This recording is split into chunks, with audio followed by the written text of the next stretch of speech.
My name is Matthew Rule. I'm 19 years old. My parents are Matt and Stacy Rule. I've been attending Radiant Life for about three and a half years. So around like my sophomore year, going into my junior year that summer.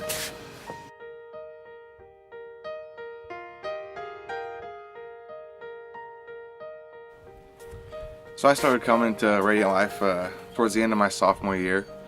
So when I came, I wanted to have one foot in the church, but I still loved all these worldly things that I like to do. So I like to have one foot in the world too. But when I would come on Wednesdays and Sundays, I would feel convicted for the things that I was doing outside of church. But it was like as soon as I stepped outside the doors of the church after Wednesdays or Sundays, I'd go back to doing the same stuff I was doing, and I didn't feel convicted at all. It was like I didn't feel bad about anything, but I would come to church and I'd get around these spiritual, holy people, and it's like God would really convict me during that time.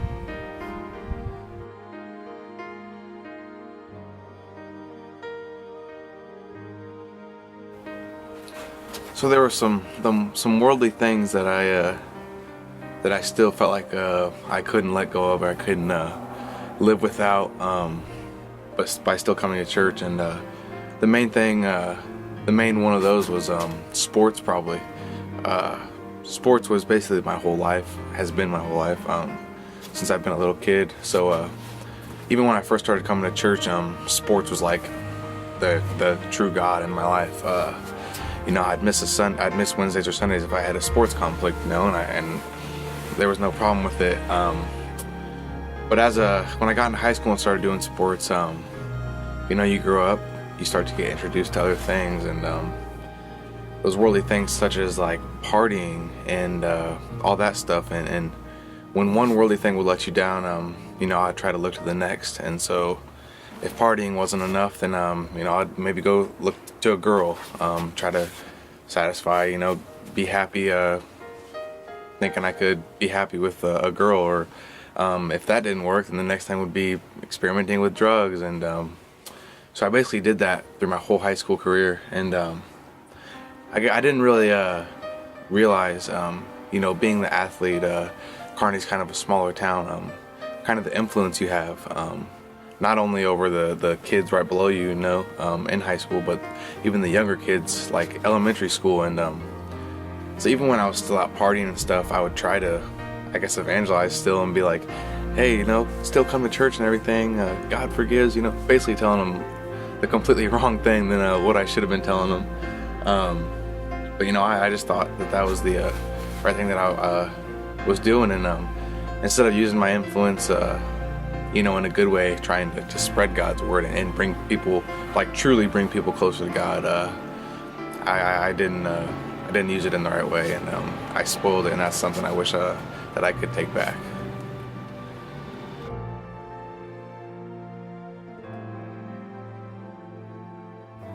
So my senior year of high school, I received a baseball scholarship from a community college in Sedalia, and so I took it, and my party life continued on to college.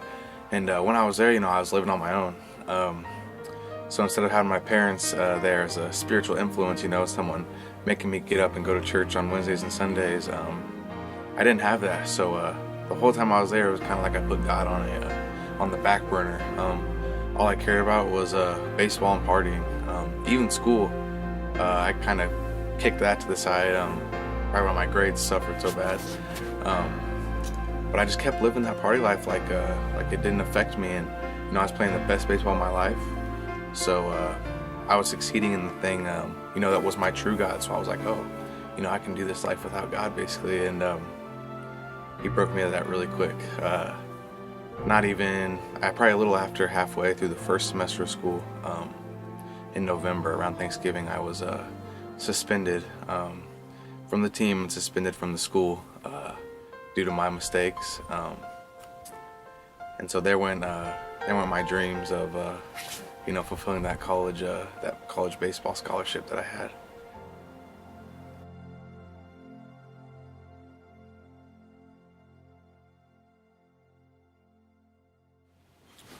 So right after all that had happened, I got suspended, and then I thought my dreams were crushed.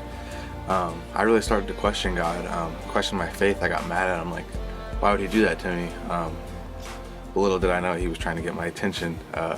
And so during that time, that little 6-month period where I was just angry at him, I was asked to do an internship over the summer by Ryan Christopher. And I really questioned myself about doing the internship. I definitely thought I wasn't good enough. I knew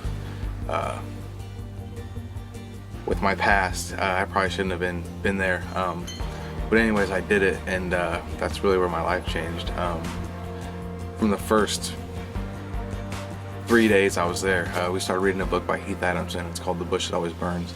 And just like a few lines in like the first chapter, I felt like God just rocked my world. And it was about here you are driving a car with your friends, and you go pick them up, and they think you know where you're taking them, because we all know the destination, but little do they know you don't know how to get there.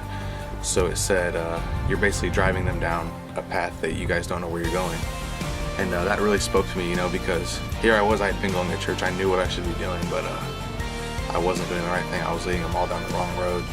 And so that's how it started to rock my world. And then throughout the summer, I got to experience the camp life and what that was like, and I never got to experience that. And so, being in the presence of God for 6 weeks, I didn't have all these worldly things to distract me. So it was like God just really got a hold of my life right then. And some of the things I got to be a part of and witness, it just changed my life forever. I would never question God ever again. During that time, I felt like God called me to ministry, and so I was really surprised by that. I had had a few people tell me that actually before, while I was still in high school. I ran from it. I ran from it hard, and God finally got a hold of me that way through this internship. And so now basically what I'm trying to do is live out my calling. I'm getting involved more with our church. I just became a youth leader. I'm starting taking my Berean classes so I can get credentialed in the Assembly of God. And so I really now try to live my life to please God in every second, every moment of the day, because that's just how God impacted me. That's just how I want to live my life from here on out. And so just always seek God. Even when you think you're in these dark places, He'll always come and find you, whether that's through a situation like I had to go through, or it's through like a happy situation. He'll always come and find you and reroute you back to what the plan He has for you.